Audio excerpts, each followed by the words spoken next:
Muy bien, doctores, vamos a ver bacterias gram positivas bacillus, infección por Bacillus anthracis. Te da el famoso carbunco. Recuerden, doctores, que el Bacillus, pues no solamente es anthracis, también hay Bacillus cereus, ¿ya? Este Bacillus cereus, por si acaso, ¿no? Es el que te puede dar una intoxicación alimentaria por toxinas preformadas en el ambiente, ¿no es así? Y se encuentran relacionados a qué alimentos, alimentos recalentados o arroz frito o el famoso chaufa, ¿correcto? Muy bien, que te da tu intoxicación alimentaria. Bueno, acá vamos a hablar del Bacillus anthracis más bien. El otro Bacillus es el Bacillus cereus, por si acaso. Este es anthracis, que te da el carbunco, ¿ya? Bueno, recuerda que la transmisión, ¿no?, puede ser por tres maneras, ¿ok? Puede ser una transmisión, pues, por contacto con lana de oveja, ¿ok? Inhalación o ingestión. Cada una de ellas te va a dar un tipo de carbunco. Tenemos el carbunco cutáneo, ¿correcto? Tenemos el carbunco respiratorio y el carbunco digestivo, ¿correcto? El carbunco cutáneo, doctores, es aquel carbunco, pues, más frecuente, ¿ya? Es el más frecuente. Este viene con una triada. 1, una úlcera necrótica, ¿correcto? 2, un edema duro perilesional. Y 3, una linfadenitis, ¿correcto? Triada del carbunco cutáneo, ¿ok? Muy bien. En la forma respiratoria, el paciente lo que va a tener, doctores, es una mediastinitis, ¿ya? Una mediastinitis hemorrágica, ¿ya? Porque lo que hace es llegar al pulmón, luego pasa a los ganglios y el ganglio comienza a multiplicarse y ya es una necrosis hemorrágica de los ganglios mediastinales y por eso se comienza a llenar de sangre el mediastino. En el tubo digestivo lo que hace también es una necrosis en el intestino, llevándote a una hemorragia digestiva. Justamente, doctores, esa mediastinitis hemorrágica es la que se utiliza como bioterrorismo, ¿ya? La forma respiratoria es la que se utiliza como bioterrorismo. Para el diagnóstico puedes pedirle tinción Gram, cultivo o PCR, inmunohistoquímica, anticuerpos, punción lumbar también, ¿correcto? O sea, estudio de líquido cefalorraquídeo en algunos casos, cuando fue infección sistémica. ¿Tratamiento, doctores? Bueno, recuerda que el tratamiento, pues, es ciprofloxacino, ¿ya? Ciprofloxacino. Ahora, recuerda que este Bacillus anthracis es una bacteria esporulada, al igual que el Clostridium, no te olvides, ¿ok? Muy bien. Infección por Corynebacterium diphtheriae, que te da la difteria. Doctores, en la transmisión, dos probables, vía respiratoria y contacto con piel lesionada. Cuando el contagio se da por vía respiratoria, te va a dar, pues, la forma respiratoria de la difteria, que viene a ser la forma más frecuente, la forma respiratoria, la más frecuente, ¿correcto? Muy bien. Y la otra, la menos frecuente, que la forma cutánea. Doctor, ¿por qué se caracteriza la forma respiratoria? Comienza como una faringitis, tal cual, ¿ok? Dolor, fiebre, faringitis, ¿ok? Eritema, congestión. Luego, sobre esa faringitis comienza a haber una gran inflamación. Y sobre esa gran inflamación comienza a aparecer pseudomembranas blanquecinas grisáceas, ¿correcto? Como la que estás viendo acá en la imagen. Y luego sobre esas pseudomembranas, ahí está, pseudomembranas blanquecinas grisáceas, sangrantes al roce, continúa la inflamación. Y tanto puede ser la inflamación, doctores, que ensancha el cuello, adoptando esta forma de cuello en toro. Y cuando aparece este cuello en toro, doctores, se asocia dificultad respiratoria, ¿ok? Si se asocia dificultad respiratoria, estridor, disnea, a eso llámale, mira, cuello en toro con disnea, con dificultad respiratoria, llámale, doctores, difteria maligna, ¿ya? Difteria maligna. Muy bien. En la forma cutánea, doctores, es solamente como una úlcera superficial, ¿correcto? Una úlcera superficial crónica, ¿ya? Que tiene cierta descamación, como estamos viendo acá en la imagen. Para diagnóstico, doctores, hisopado, obviamente, del borde de la lesión de estas pseudomembranas, y le pides en ese hisopado PCR y cultivo. También puedes pedir la prueba de Lick, en la cual te va a medir o va a encontrar, pues, doctores, cepas que son toxigénicas, porque recuerda que esta es mediada, esta enfermedad, por la toxina diftérica. Es mediada por la toxina diftérica. Tratamiento, doctores, tres cosas son importantes en el tratamiento, ¿correcto? 1, el aislamiento. 2, el antibiótico que es eritromicina o penicilina. Y 3, el aislamiento para evitar el contagio, me refiero. Y antitoxina, la antitoxina de la difteria. Recuerda que este es un tipo de inmunización pasiva, es decir, anticuerpos derivados de animales. En este caso, ¿qué animal es? Animal del caballo. ¿Correcto? Animal del caballo. Muy bien. Infección por Erysipelotrix russipatiae, la enfermedad erisipeloide. ¿Ya? La transmisión, doctores, se da por contacto con espina de pescado. Claro, no solamente es con espina de pescado, en realidad es con carne cruda también, con alimentos crudos, ¿correcto? Pero lo clásico es con espina de pescado. La clínica, doctores, hay una forma cutánea, que es la más frecuente, también puede ser cutánea generalizada o septicémica, ¿ok? Lo más probable, doctores, es la cutánea, más frecuente, ¿ya? Va con una mácula, una papulita medio color violáceo, como la que estás viendo acá, pero que es autolimitada. A veces puede progresar a la forma generalizada porque va con síntomas generales, fiebre, malestar, mialgias, artralgias, etc. E incluso te puede afectar órganos, ¿ya? Sistemas neurológico, renal, gastrointestinal. Uno de ellos es el cardiovascular, dándote endocarditis. Claro, es causa rara, ¿no es así? Muy bien. Para el diagnóstico, doctores, ¿ya? Le puedes pedir granicultivo, aunque es difícil verlo, ¿ya? Sino hemocultivo. Pero muchas veces basta con la simple examen físico, doctores, para la forma cutánea, ¿ya? Para el tratamiento, penicilina. Ahora, recuerda no confundirte, por favor, erisipeloide con esporotricosis. El erisipeloide que estamos viendo es causado por Erysipelotrix russipatiae. El esporotricosis, que es una micosis, ¿ya? Es causado por Sporotrichenki. ¿Por qué se confunden? Por el nombre, pues se parece. Y además, porque acá en erisipeloide es por contacto con espina de pescado. En cambio, en esporotricosis es por contacto con espina de rosas, trauma vegetal. ¿Ya? Ten cuidado ahí. ¿Ya? Infección por Listeria monocitógenes, listeriosis. La transmisión, doctores, ahí puede ser vía oral o congénita durante el embarazo, ¿ok? O congénita transplacentaria, ¿ya? Muy bien. Recuerda que normalmente Listeria monocitógena lo tenemos como un comensal, ¿ya? Lo tenemos como un comensal. Solamente que cuando llega al cuerpo, luego se queda ahí, ¿ya? Cuando llega, en un paciente inmunocompetente, normalmente llega por vía oral. Si el paciente es inmunocompetente, ¿ok? Hará a lo más diarreitas. Y ahí nomás pasa, se queda. Un poquito de diarreitas, nada más. Y se queda ahí como un comensal. Pero puede hacer también luego su enfermedad representativa, que viene a ser la meningitis. O sepsis y meningitis. ¿Pero en qué paciente se da eso? Eso se da en extremos de la vida.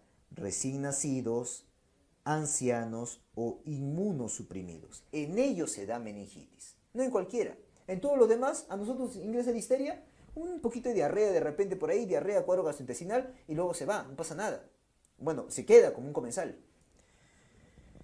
Pero, ¿qué pasaría si la transmisión fue durante transplacentariamente? Si fue la infección, la gestante tiene una listeriosis, ¿ok? Y hace una transmisión transplacentaria, ¿okay? O sea, a través de la placenta, y llega al feto e infecta el feto, ahí va a desarrollar una enfermedad conocida como granulomatosis infantiséptico, ¿ok? La cual se caracteriza justamente por eso, por granulomas en todo el cuerpo, en todas las vísceras, ¿ya? Muy bien. Doctores, pero el otro es que se haya contagiado en el momento del parto. Ahí sí puede darte sepsis o meningitis neonatal. Y ahí en ese caso, sepsis sería en la primera semana, o sea, hace clínica de sepsis durante su primera semana, o si hace meningitis lo hará después de la primera semana. ¿Correcto? El diagnóstico, cuando es la diarreíta, o sea, esta de acá, muchas veces no requiere mayor cosa, ¿ok? Cuando está en bacteriemia y en sepsis, ahí sí pide el hemocultivo o estudio de líquido cefalorraquídeo, ¿correcto? Cuando está en meningitis. Tratamiento, cuando son diarreitas, doctores, no suele requerir nada. Si vas a darle algo, sería amoxicilina o cotrimoxazol. Pero si está en bacteriemia, sepsis o meningitis, ahí sí, ampigenta o penicilina gentamicina por vía endovenosa. ¿Correcto? Muy bien, ese es para listeriosis, no te olvides. ¿Ya? Infección por nocardia asteroides, nocardiosis. Factor de riesgo, esto se da en pacientes inmunosuprimidos, no en cualquiera. Reservorio, doctores, esta bacteria la tenemos en el suelo, ¿correcto? En el ambiente, ahí va a estar. E ingresa al cuerpo por ingestión, piel lesionada y principalmente por inhalación. Por eso en la clínica, ¿ok? Vas a ver que desarrolla pues una neumonía, y no cualquier neumonía, una neumonía grave, ¿correcto? Que va con necrosis, con cavitación, con absceso, como estás viendo en la imagen. Y que por vía hematógena puede diseminar a cerebro dando absceso cerebral o a riñón dándote absceso renal. ¿Correcto? Muy bien. Cerebro o riñón. Una radiografía con tinción de Gram, cultivo, PCR e incluso tinción de Barr. Porque estas nocardias pueden hacer Barr positivo también. Tienen esa capacidad. ¿Ya? Tratamiento, doctores, para nocardiosis, cotrimoxazol. ¿Correcto? Muy bien. Infección por actinomisis israelí, actinomicosis. Doctores, esta bacteria actinomisis normalmente la tenemos en la cavidad oral, en el tracto intestinal y en el tracto reproductivo. La tenemos como un comensal. Oye, doctor, entonces, ¿por qué hace enfermedad? Porque aprovecha la lesión o el problema en tu cuerpo. O sea, por ejemplo, que hayas recibido un procedimiento o tengas algún problema dentario, algún estado de inmunosupresión como diabetes, VIH, desnutrición, neoplasias, radiación, no lo sé. Y ahí la bacteria aprovecha esa lesión tisular en la mucosa o de la mucosa y comienza a proliferar, dándote la enfermedad. Antiguamente, doctores, esta actinomisis israelí se relacionaba en mujeres a dispositivos intrauterinos. ¿Correcto? Ahora ya no. ¿Ahora qué se relaciona? Ahora, doctores, estos se relacionan a desarrollo de abscesos. ¿Dónde? Lugar más frecuente, cérvico-facial. Segundo lugar, tórax. Tercer lugar, abdomen. Y dentro del más frecuente cérvico-facial, el más frecuente es submandibular, como estás viendo acá en la imagen. Oiga, doctor, me doy cuenta que es medio secreción amarillenta. Sí, estos abscesos rápidamente comienzan a drenar con una secreción medio amarillenta, como estás viendo ahí. Recuerda que esa secreción tiene los famosos, apúntalo, gránulos de azufre. Los famosos gránulos de azufre, típico de actinomisis israelí. ¿Ok? Muy bien. Para el diagnóstico, doctores, cultivo, histología, PCR, anticuerpos. Tratamiento, cuando son formas leves, penicilina V por vía oral, obvio, y graves, penicilina endovenosa, ¿ok? O penicilina G endovenosa, mejor dicho, ¿ya? En formas graves, ¿correcto? Muy bien. Recuerda que esta actinomisis es la infección anaerobia ósea más frecuente. Infección ósea anaerobia más frecuente, ¿ya? Muy bien. Infección por Clostridium, ¿ya? Acá vamos a ver 3 enfermedades de Clostridium, ¿ok? Por 2 bacterias, Clostridium perfringens y el Clostridium difficile, ¿correcto? Oiga, doctor, este Clostridium perfringens, mediado por la alfa... Hay otras toxinas, pero la principal, la alfa-toxina. Esta Clostridium perfringens te va a dar la alfa-toxina, la cual te puede dar la gangrena gaseosa traumática, vamos a ver acá, ¿ya? Hay otras toxinas, por si acaso, pero la principal es alfa-toxina. Bueno, clínicamente, ¿con qué va? Este paciente hace celulitis, mionecrosis, síntomas generales, ¿ya? Y muy característicamente, mucho dolor. Duele mucho, mucho. Por la necrosis, probablemente. Y crepitación. ¿Por qué crepitación? Porque recuérdate que hay aire, se forma gas. ¿Correcto? Se forma gas. Y lo ve de esta manera, ¿no? Mira, mira esa necrosis, mira esa celulitis, mira esos ampollas, flictemas que también puede tener. Ampollas, flictemas también lo tiene. ¿Ya? Muy bien. Entonces, búscale eso muy específico. Mucho dolor y crepitación. Obviamente con síntomas generales, necrosis y celulitis. En la tomografía y en la resonancia magnética lo que voy a ver es la presencia de aire, el gas. ¿Correcto? Hemocultivo, histopatología para ver pues a la bacteria. En el manejo, obviamente, regla general de todo tejido necrótico, tengo que sacarlo. Debridamiento quirúrgico. Debridamiento quirúrgico. Hay que dar antibiótico tipo penicilina G o clindamicina Y también podría optar, es una de las opciones del tratamiento, la cámara hiperbárica, ¿correcto? Cámara hiperbárica. Otro Clostridium perfringens, también, mediante una enterotoxina lábil, ¿ya? Te puede dar, pues, doctores, que está en el consumo de carnes, un tipo de intoxicación alimentaria, el cual tiene un periodo de incubación de 6 a 12 horas o 6 a 24 horas. O sea, poco, ¿no? El cual cursa con una leca leve, que tiene poca duración, con dolor abdominal y no va con fiebre, no va con vómitos. A diferencia de la intoxicación alimentaria por Staphylococcus aureus, que va con bastantes vómitos. ¿Correcto? Muy bien. Entonces, no te olvides, la carne cruda, carne mal cocida, ahí piensa en Clostridium perfringens. Diagnóstico principalmente clínico y el manejo hidratación. ¿Correcto?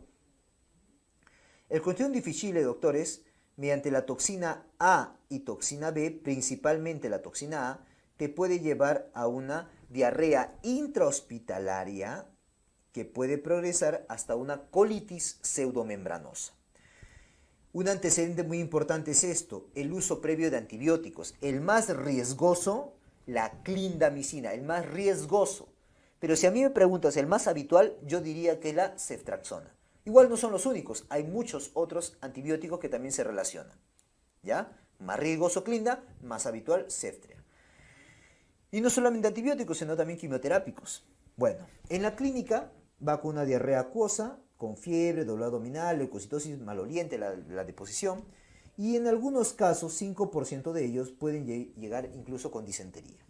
¿Ya? Luego esto progresa a una colitis pseudomembranosa que se puede complicar con un megacolon o con una perforación. Ahí están las pseudomembranas, mira. Doctor, para el diagnóstico, bueno, toxina en heces, ¿ya? Puedo pedir endoscopía también, pero no sería lo ideal. ¿Por qué, doctor? Porque el tejido es muy friable y puedes perforarlo, ¿correcto? Así que mejor pídele toxina en heces. Radiografía también te puede ayudar para ver, pues, doctores, la dilatación del megacolon, o sea, perforación, etc. ¿Cuál es el manejo? Suspende lo que le hayas dado y que lo haya predispuesto. O sea, suspende el antibiótico, ¿correcto? Y en vez de eso, dale otro antibiótico, un antibiótico por vía oral, un tipo de antibiótico glicopéptido que actúa inhibiendo la síntesis de pared celular. Hablo de la vancomicina. Le vas a dar vancomicina por vía oral. Más menos metronidazol. O sea, le agrego metronidazol cuando es una forma muy severa. ¿Ok? Muy bien. Esas son infecciones por Clostridium. Y no solamente esto, hay otras, ¿no? Por ejemplo, Clostridium tetani, que mediante la tétanoespasmina te va a dar el tétanos. O Clostridium botulinum, que mediante la toxina botulínica te va a dar el botulismo, que es un diagnóstico diferencial, pues, doctores, con el miastenia gravis, ¿no? Con miastenia gravis y lamberito. Muy bien, infecciones por Clostridium. Bacterias gram negativas, cocos. Infección por Neisseria gonorreae, gonorrea y la forma diseminada. Reservorio humano, ¿ok? El reservorio es humano, o sea, solamente es una infección de humanos. La transmisión es sexual, ahí está, lo estás viendo, ¿ok? Y hay portadores, ¿ah? Y lo más frecuente es que sean mujeres, por si acaso, las 2/3 partes, ¿ya? Por si acaso, las mujeres son más frecuentes portadoras y también más frecuentes sintomáticas, ¿ya? Bueno, en la clínica tiene un periodo de incubación de 2 a 10 días y hay dos formas, la forma localizada, llamada gonorrea, y la forma diseminada, ¿ok? La forma localizada en el varón se va a expresar como uretritis. La forma localizada en mujer se va a presentar como cervicitis mucopurulenta. Cervicitis mucopurulenta. Que puede ascender, ¿no? O sea, una uretritis en el varón, ¿ok? Con esa secreción purulenta que tiene, francamente purulenta, puede ascender e infectar, por ejemplo, doctores, la próstata. Prostatitis te puede dar, por ejemplo. O también te puede seguir ascendiendo y te puede dar una orquitis o una orquidoepididimitis. ¿Ok? En mujeres también, si bien comienza como una cervicitis mucopurulenta, esta puede ascender. Doctores, ascender a endometrio, a darte una endometritis o una epi, una salpingitis, una abscesos incluso. ¿Ya? La forma diseminada, doctores, que es típico de mujeres, ¿ya? Va con fiebre, artralgias, tenosinovitis, lesiones cutáneas, ¿ok? Fiebre, artralgia, tenosidioides o lesiones cutáneas, típico de las mujeres la forma diseminada, ¿ya? Para el diagnóstico de esas secreciones que tenemos acá, puedo pedirle tinción de Gram, ¿ok? En la cual voy a ver esto, células, ¿correcto? O diplococos gram negativos intracelulares, diplococos gram negativos intracelulares. Recuerda, las neiserias, al igual que las moracellas, son diplococos, ¿ok? Su cultivo, Thayer-Marten, no te olvides, el de Clamidia trachomatis más bien, es McCoy. Acá es Thayer-Marten. Tratamiento depende, si es la forma localizada, ceftriaxona por vía intramuscular o cefixima por vía oral. Si es diseminada, ceftriaxona endovenoso o cefotaxima endovenoso, o sea, parenteral, para la forma diseminada. Infección por Neisseria, acá ponle por favor, meningitidis, corrige eso, meningitidis. Y acá ponle infecciones, ¿ya? ¿Qué infecciones? Ahorita vamos a ver. El reservorio es humano, la transmisión es por contacto con secreciones nasofaringeas, por si acaso, ¿ya? Se puede presentar de forma endémica o en brotes, ¿correcto? Factores de riesgo, doctores, para infecciones importantes por Neisseria meningitidis, asplénicos, ¿ya? Alcohólicos, ¿correcto? Contacto con personas, obviamente, que hayan estado con esta infección, ¿ya? Alteraciones del sistema de complemento también, ponle ahí, paciente con alteración del sistema de complemento también es un factor de riesgo, ¿ya? Bueno, en la clínica periodo de incubación parecido 2 a 10 días y acá, doctores, comienza como una faringitis, ¿ya? Que luego progresa, pasa a la sangre y puede hacer 3 formas clínicas clásicas. La meningitis, que es 55% de los casos es la más frecuente, ¿correcto? La meningitis con meningocosemia, segundo puesto, y la meningitis fulminante, que es el 15%, ¿correcto? Ya. La meningitis, doctor, se caracteriza por síndrome meningoencefalítico. La meningitis más meningocosemia se caracteriza, vamos a poner por acá, este hace un síndrome meningoencefalítico. Este te hace un síndrome meningoencefalítico más lesiones cutáneas, como estás viendo acá, ¿no? En neurología lo has visto o lo vas a ver, ¿no? Si te dice meningitis con lesiones cutáneas, al toque piensa en meningococo. Recuerda, Neisseria gonorrhoeae es también llamada gonococo. Neisseria meningitidis es también llamada meningococo. ¿Ok? Y la forma fulminante, doctores, es porque va con shock. Hipotensión, shock, falla multiorgánica, insuficiencia suprarrenal. ¿Correcto? Muy bien. Hay un síndrome, ¿no? El síndrome de Waterhouse. El síndrome de Waterhouse, que es típico de neonatos, va con hemorragia o necrosis hemorrágica de las glándulas suprarrenales, ¿ya? Por la infección del meningococo, ¿ok? Diagnóstico para MEC, obviamente estudio líquido cefalorraquídeo, Gram y cultivo, voy a ver diplococo Gram negativos ahí, y meningocosemia, si ya está haciendo meningocosemia, puede pedirle muestras de sangre en las lesiones cutáneas o en el mismo líquido cefalorraquídeo, cultivo, antígenos o PCR para buscar el DNA. Tratamiento, doctores, bueno, el manejo de una meningitis en realidad, ¿correcto? Como manejo empírico, ceftriaxona, bueno, en manejo empírico está con vancomicina más corticoide, ¿no? Pero cuando ya sabes que es por meningococo, lo ideal sería darle cefalosporinas, ¿correcto? ¿Hay vacuna? Claro que hay vacunas para Neisseria meningitidis, para meningococo. Hay vacunas y se tienen que vacunar a pacientes asplénicos. Lo malo que no está en la norma técnica, ¿correcto? Muy bien.